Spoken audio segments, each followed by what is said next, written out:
Okay, let's just dive right in. May 2025 in tech. I mean, it's just been a whirlwind, hasn't it? Absolutely. It feels like you blink and there's another major announcement. Exactly. Stuff that could, change medicine or just fundamentally shift how our phones and laptops work. It's a lot. It really is.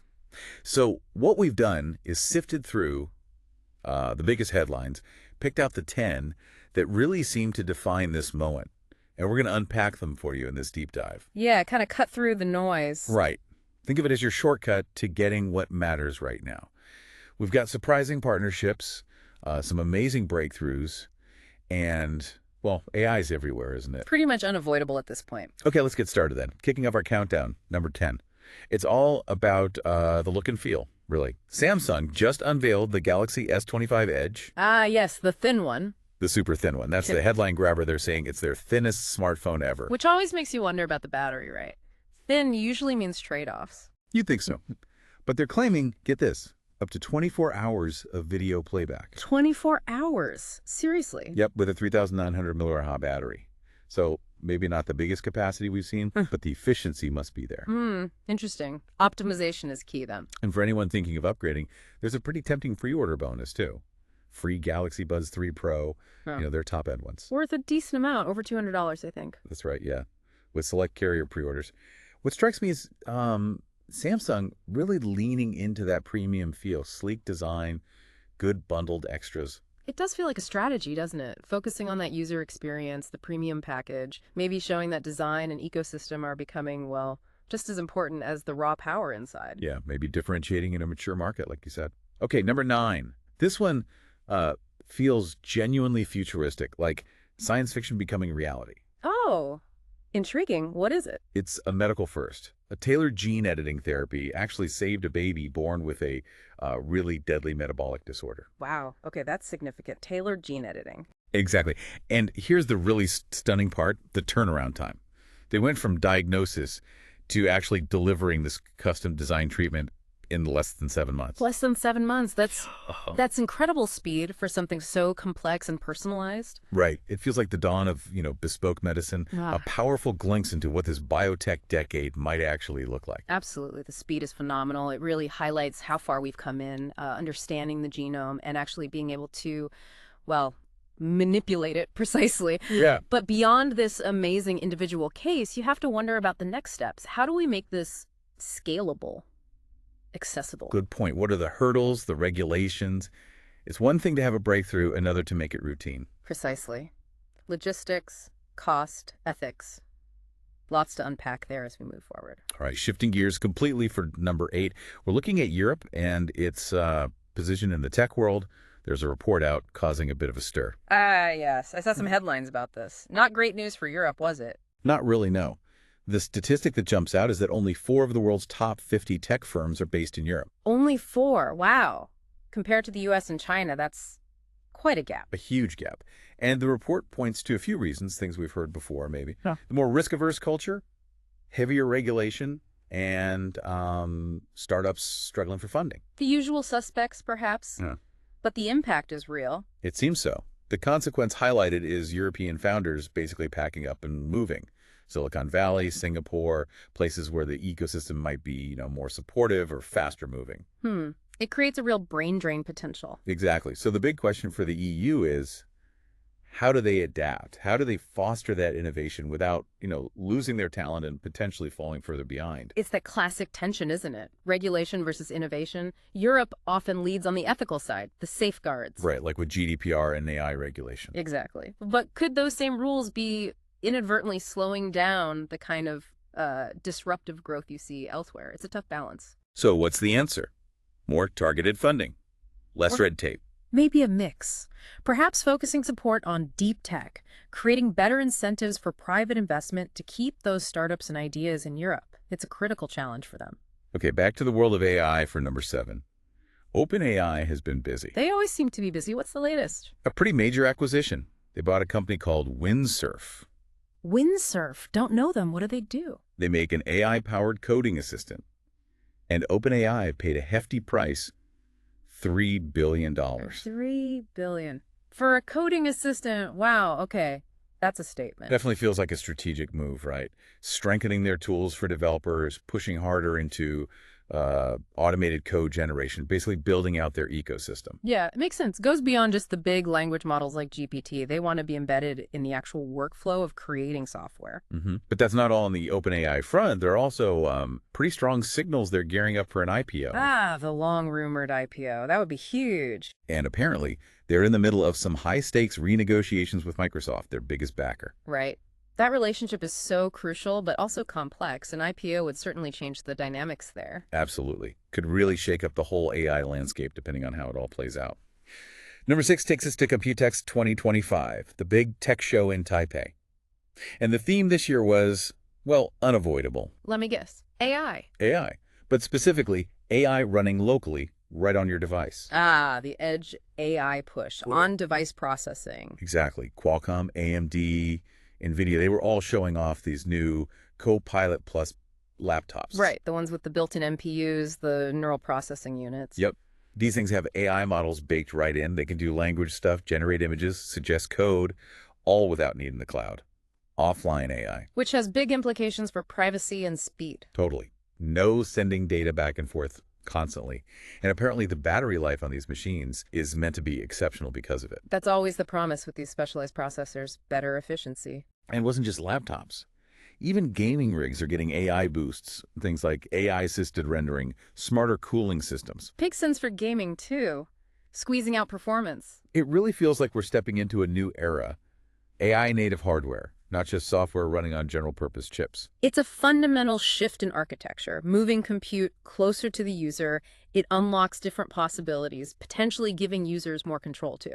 Okay, number 5. This involves Dell and NVIDIA working together. They launched something called the AI Factory 2.0. AI Factory. Yeah. Okay. Is that like a physical product? A server rack? Not quite just hardware, it's more of a platform. They unveiled it at Dell Technologies World. Think of it as a turnkey solution for businesses. A solution for what exactly? For deploying AI at scale. Yeah. Making it easier for companies to actually use AI in their operations. It bundles everything together. Okay, so like the hardware, the software, the management tools, all integrated. Yeah, exactly. Edge computing capabilities, Yeah. generative AI models, ways to process private data securely, all within this one ecosystem. Simplifying the complexity. That's a big need for businesses trying to adopt AI. That seems to be the goal. Dell explicitly said they want to democratize enterprise AI, make these powerful tools less daunting and more accessible for more companies. It addresses a major barrier. Lots of companies want to use AI, but getting the infrastructure right, managing the data, integrating everything, it's hard. A pre-built platform like this could definitely speed things up.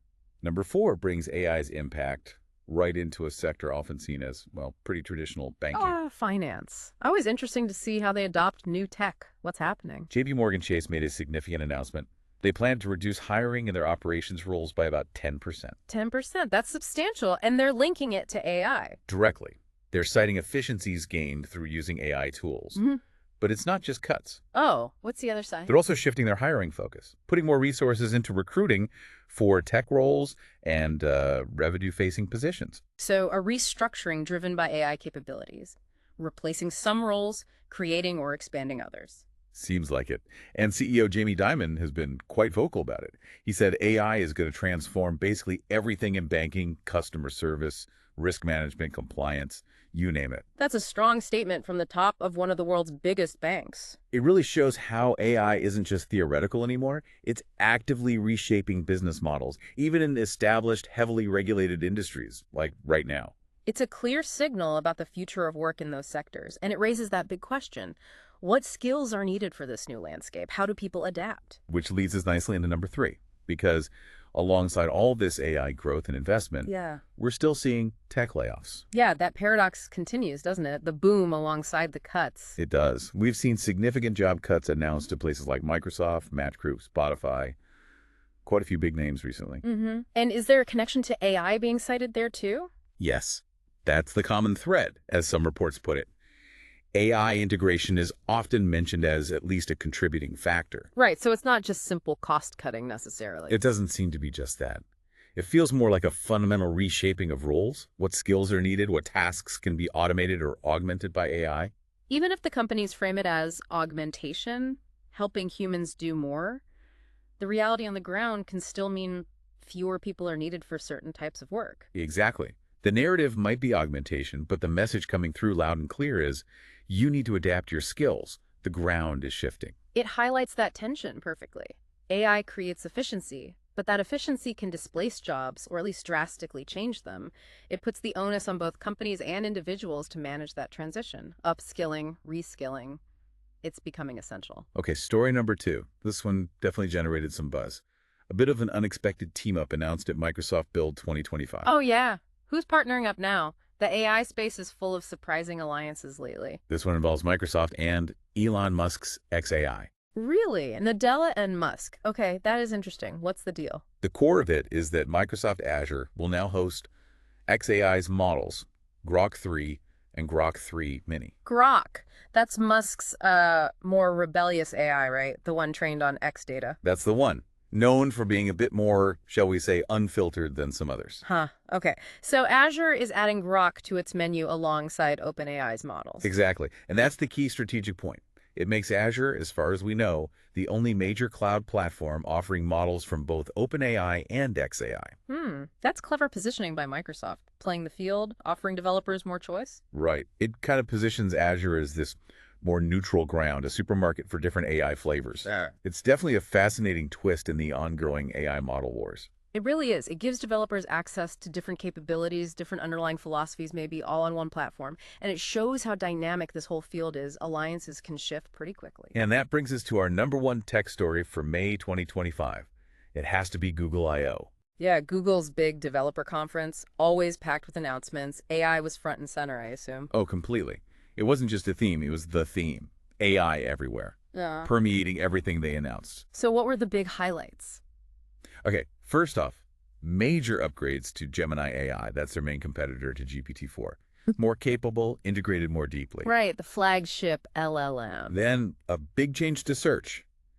AI overviews. These are like AI-generated summaries and contextual answers showing up right at the top of your search results. Yes, the controversial AI summaries. Been seeing a lot about those, mixed reactions. Definitely mixed. Some find it helpful, others worry about accuracy or it killing traffic to websites. But it's a bold move. For sure. What else? Android 16 got its preview. Yeah. Big focus there on security, better scam protection, stuff like that. And also just making the user experience smoother, more intuitive, likely with AI helping behind the scenes. Standard Android evolution, but probably with more AI smarts woven in. And then there was a teaser. Project Muhan? Muhan. What's that rumored to be? Yeah. Smart glasses. But with AI deeply integrated, maybe pulling information from Gemini, overlaying it onto your view of the world. Still very much a teaser, though. The return of Google Glass, but supercharged with modern AI. That could be compelling if they get it right this time. Maybe. Yeah. But the overall message from Google I/O was just crystal clear. They are embedding AI into absolutely everything. Search, Android, hardware, aiming to enhance, pretty much every part of your digital life. It's an ambitious, all-encompassing strategy, betting the future of the company on AI, essentially. And it really underscores how pervasive this technology is becoming, shaping how we find info, how our devices work, maybe even how we see the world. Yeah. Raises big questions too, right? About trust, data, how much we want AI mediating our experience. Absolutely. Convenience versus control, accuracy versus bias. Lots of important societal discussions wrapped up in these advancements. No, that's our 10. That really covers a lot of ground for just 1 month. May 2025 was certainly not quiet in tech. Not at all. It feels like the pace is only accelerating, especially with AI driving so much of the change across hardware, software, and even industries like finance and medicine. It's incredible to track. So for you listening, looking back at these 10 stories, from the thinnest phone to bespoke gene editing, AI factories, to new AI alliances, which one strikes you as the most surprising, or maybe the most impactful? It's a tough choice. They all point towards significant shifts. They really do. And thinking about all this rapid change, this deep integration of AI into everything, it does make you wonder, doesn't it? Definitely. It prompts a bigger question, perhaps. As AI gets woven more tightly into our devices, our jobs, even our health, how do we as individuals and as a society navigate that balance? The balance between the undeniable convenience and power it offers and, maintaining our own agency and critical thinking. How do we ensure these tools truly serve us? That's a really important thought to end on. Something for all of us to keep considering as these trends continue to unfold.